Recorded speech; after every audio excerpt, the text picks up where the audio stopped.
treat this is. Welcome back to Walking Movies with myself, Nick. And you never guess what I'm doing. Yeah, walking to the movies. I should have tidied up, shouldn't I? I keep meaning to have a shave. I need a haircut as well. And my hair's not long, but I wanted it really short because of it's hat season now. Today's rain season as well, so I've got my rain hat on rather than a woolly hat. There's just like a light mist in the air, a wet mist. It's not actually started to rain yet, but it's due to. So hence the get up, the gaiter, the raincoat. This is all riveting content if you're watching this, or you're listening to this as a podcast. If you're watching it on YouTube or on Spotify, then this is great content. But if I'm going to the cinema, I must be seeing a film, so what am I going to see? That's a great question. I am going to see Wish, the latest Disney film. It's this is a special film because this comes out in Disney's 100th year. So there's been a lot of, since about this time last year, really, it kind of started, and been lots of celebratory stuff in the parks. They've had days celebrating it and various other things, merchandise with Disney 100 on, logo changes, all kinds of fun stuff. But Wish is coming out in the 100th year of Disney being a company, and came out on Friday. I'm recording this, I'm going to see it on Sunday. I didn't get a chance to see it before that. But it's it opened for it's a Thanksgiving tradition for Disney to release a film. It's been that way for decades now, and this hasn't done very well so far. This is, I don't know what it's tracking to do, but it's open in 3 days. It's the lowest grossing Disney release this time of year in a long time. In fact, only Strange World is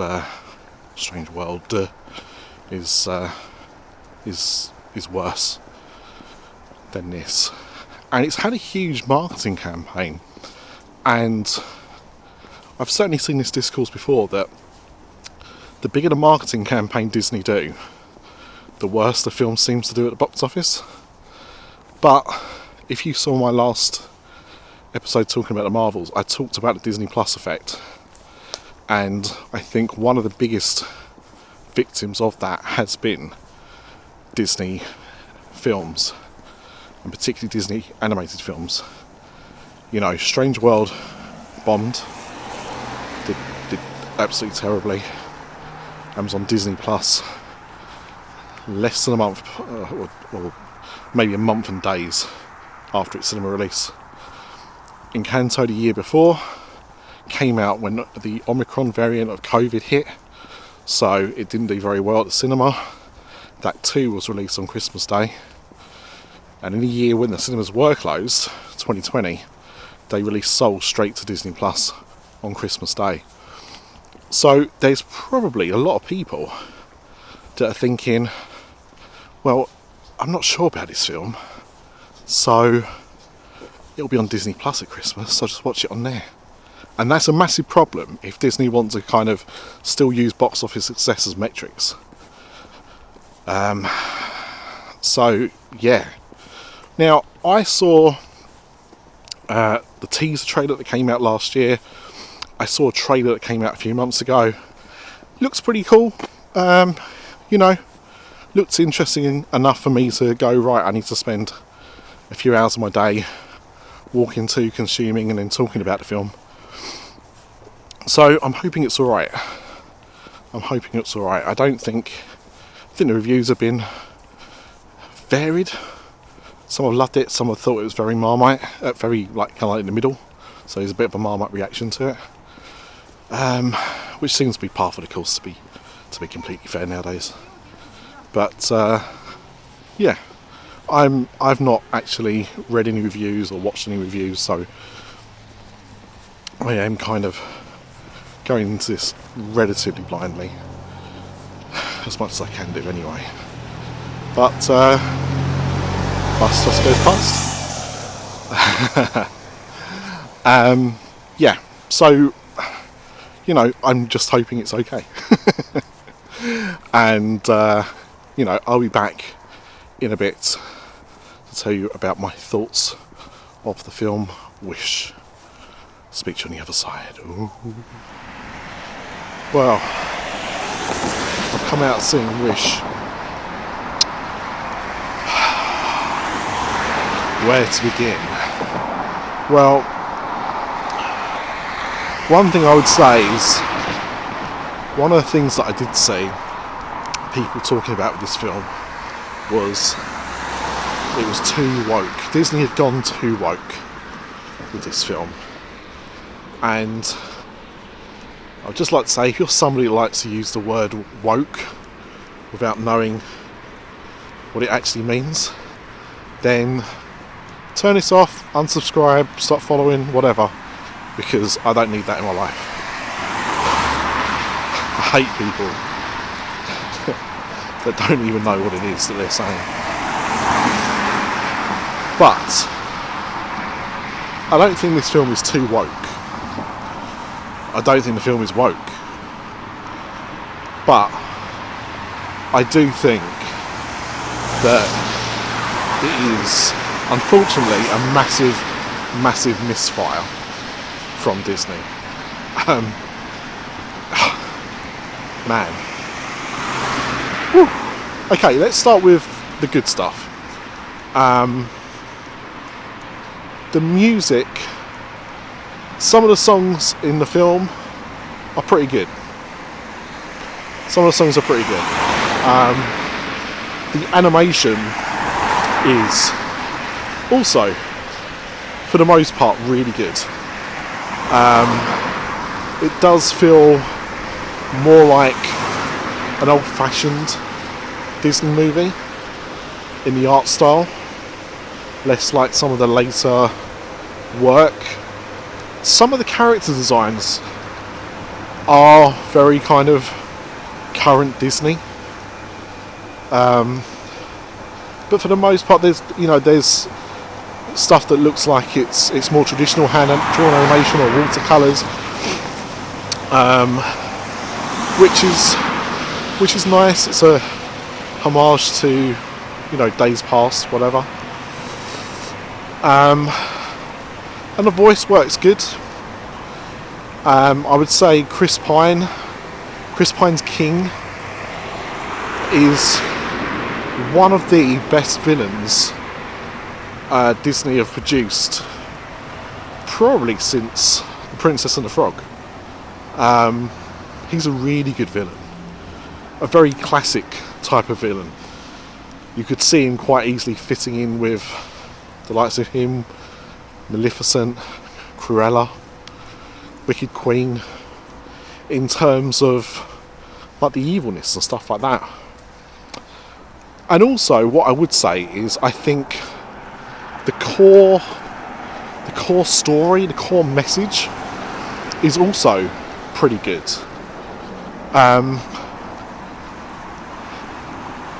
I think what they're trying to do is good. But that, unfortunately, is kind of where I have to stop about what I liked about the film. And let's look at what I didn't. To me, considering that this was, I talked about the prestige of this film coming out in the 100th year. It also had like a nice thing at the beginning, talking about how what Disney started with, and what they've created over the years, which was really good. Except I really hated the inclusion of things like Avatar, because Disney had nothing to do with that. Yes, now it's owned by Disney because of Fox, but That wasn't a Disney creation. Anyway, I digress.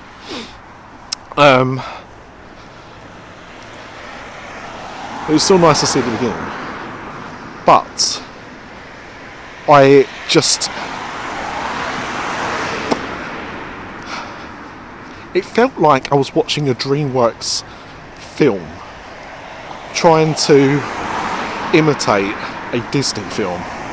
And it's really hard to describe that without you seeing it, but it was things like camera shots, camera angles. It felt like it was DreamWorks trying. If Shrek was a serious film, if Shrek wasn't a spoof of princess films, I think this is what it would be. This type of film. It didn't feel enough like a Disney film. I talked about the songs earlier. For the songs that did work, there are other songs that were very middling. And look, Disney don't always nail songs in their films. Films like Frozen and Kanto, you know, are quite... In recent times, they've been like the exceptions to the rule, that the majority or all of the songs have been great. But that time of The Little Mermaid, Beauty and the Beast, Lion King,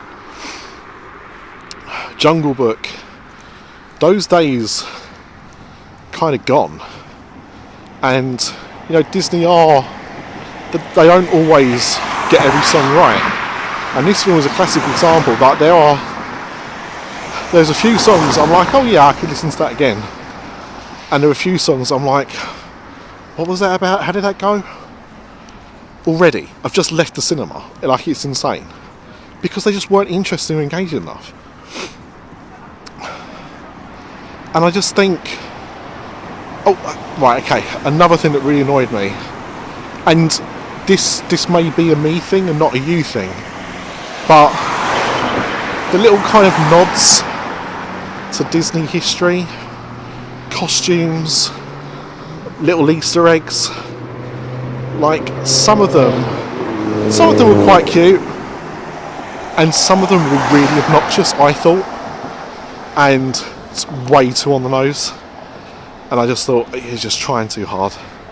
I mean, this was co-directed by the director of Frozen 2, and this film just does not get anywhere near being up to that standard.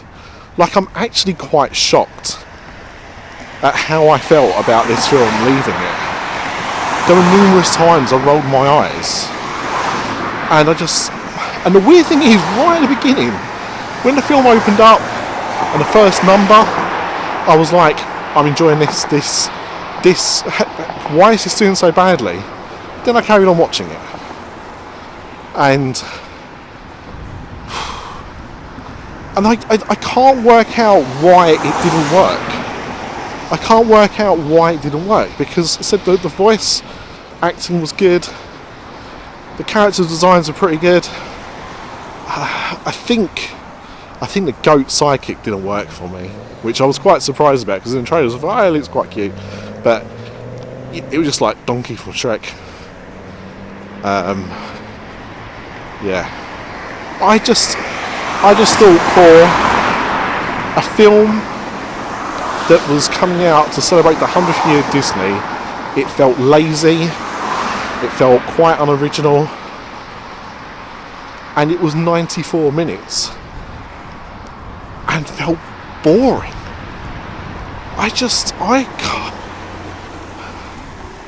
I'm very disappointed, as you can tell. And the thing is, I hope I'm wrong. I hope that when you see this film, because I'm sure you will, and I hope you do, I hope you get more out of it than I did. Like,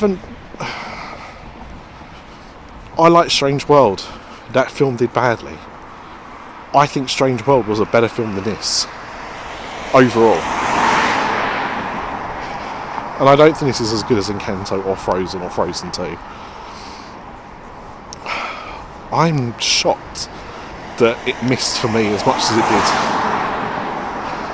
I really thought that, it's because of Disney Plus, and what the film reviewers know. And I still haven't read any reviews, so I don't know why it's got mixed reviews. And I need to go back and look at my social media now, because there are people that I know that have seen the film, and I've kind of skimmed past what they've said because I didn't want it to influence how I felt about the film.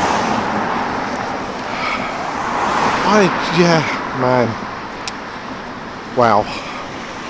I really was not expecting this to be the review that it was. Okay, scores. Despite my disappointment and everything, I think I would give this a 6 out of 10. It's 94 minutes.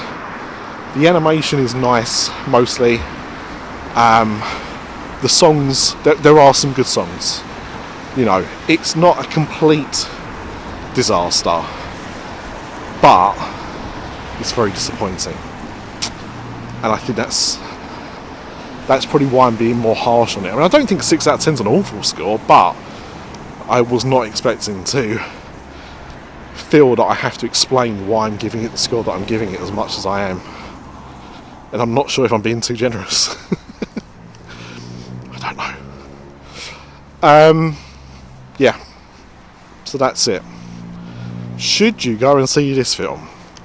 It's another question I always ask during a review and give my opinion on. Should you go and see this at cinema? And I don't know.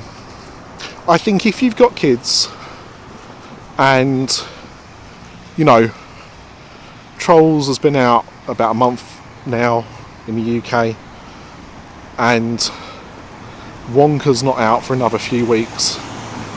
So if you're looking to take the kids to see a film or something, then yeah, why not go and see this film? I'm sure they will love it. I just am not convinced that you will. So, and look, let's be honest, a lot of the times when we go and see films aimed at kids, especially, they're not for us. We can find entertainment within them, but they're not actually for us. So